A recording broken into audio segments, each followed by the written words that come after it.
Welcome back to Tam's Classy Creations, the channel where we break down projects so even a beginner can do it. Hello friends, today I have a different kind of video for you. It's my personal story.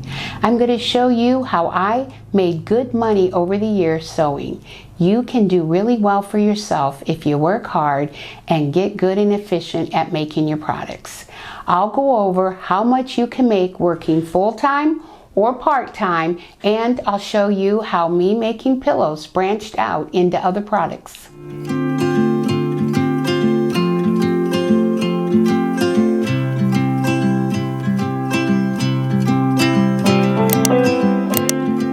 The first thing I started making was a basic one-picture pillow.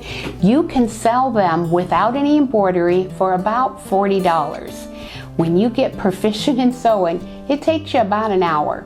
I'm going to show you that process. Now, to prepare the material, we need some freezer paper, and I like to get the industrial sheets that are 8.5 by 11, and I get that on Amazon. And what I'll do is I'll cut a strip about 12 inches wide of a medium grade muslin, and you can get it in white or cream. And what I do is I lay the freezer paper out on the material. You need to put it shiny side down. And what I'll do is I'll lay a whole bunch of these sheets out. I'll press those on, and then I'll cut the sheets out. And that is ready to go in the printer. Now I upload my photo to Google Docs, or you could use Microsoft Word, and I make it as big as I can for an 8.5 by 11 piece of material. Now, the last thing I do before I press print, I need to make sure there's no lint on this. I'll use my lint roller so that I can get a really nice print. Now, after it comes out of the printer, you need to press it and press it and press it. You need to get those colors in so they don't wear out. So after I've pressed it several times, I'll take it off the freezer paper, and it's pretty thin, so I like it to have a good backing in the pillow because it is going to be the center of the pillow. So I have this SF101, and it's an iron-on, and I will iron this to the SF101. Now, once you get the SF101 on, then I cut a border around the picture so it's a 1/4 inch. Now, the width of the picture here ends up to be about 10 inches. My goal on all the pillows is to get between a 17 and an 18 inch pillow before you do your 1/4 inch seams. So I have cut the two sides, that's what I'm going to be working on, 5 inches wide, and that will give us enough room with the 1/4 inch to get your just a little over 18 inches. So what I'm going to do is I'm going to do a 1/4 inch seam here, and I'm going to put this side on and do a 1/4 inch seam. At this point, I would press the seams. I do the pillows in indoor-outdoor fabric or mostly home decor. So since this one is indoor-outdoor, you cannot press those. So I will finger press these seams in. Now, next, I will line up and even out the edges. So I'm going to cut it here and cut it here. This is 19 inches wide, so it'll be great to cut down to 18. Now my photo runs this way, it is 8 inches. So to get over 18 inches, I need to cut the top and the bottom 6 inches wide by about 19 inches. Now this is the basic one picture pillow that is $40. Now for this order I have added embroidery. So this makes this about a $55 pillow. So I embroider them before I put them on the pillow so I can get the placement good. So here is the top. Here's what I'm going to put on the bottom.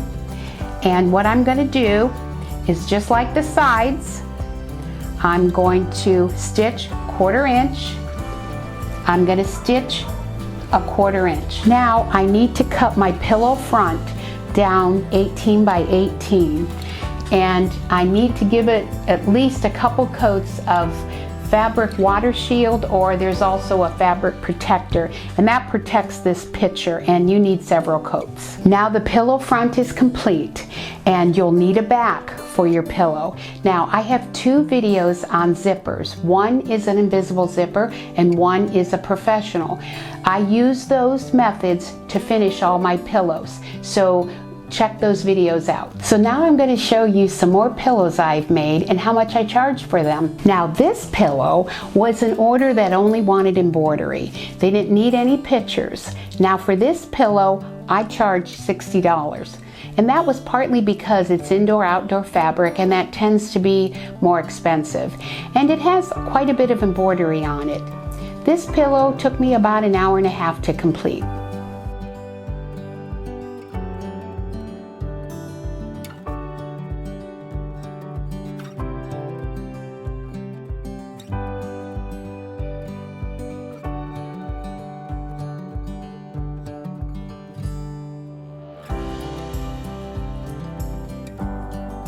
This pillow I made from a customer's loved one's shirt that passed away, and I do make a patch for them.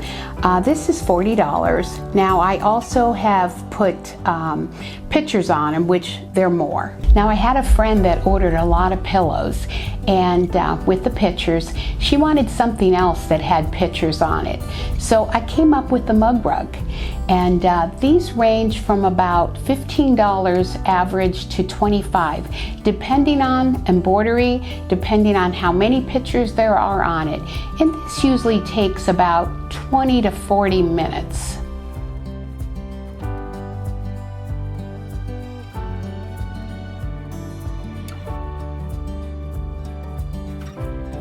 Now, after making mug rugs for a while, I thought it'd be a cool idea to put children's artwork or photos for memory items on kids' placemats. They'd be around it at mealtime, and they would get to enjoy it a lot more than just a pillow. So now I am getting orders for these. These I sell for $20 to $30. It takes me about 30 to 45 minutes on these, depending if there's a lot of embroidery. Now this one in particular is for my grandchild, and I also have a video on how I made this. So here is my completed pillow. I did put an invisible zipper in it. Now to conclude the money aspect, if you worked really hard for 40 to 50 hours a week sewing these pillows, mug rugs, or placemats, you could make anywhere from $4,000 to $10,000 per month. Now, assuming that you have the orders. This is a pretty good income. It just takes hard work and discipline. Now, I don't spend all my time making pillows, but it's one of my streams of income. It's pretty interesting looking back at how all these things I'm making came to be. But I wanted to get a little personal with you and show you the kind of money you can make sewing. I hope this video inspires you to work hard at whatever you do, sewing or not. Thank you for watching the video, and let me know in the comments some things about your story. That's all I have for you today. See you in the next video.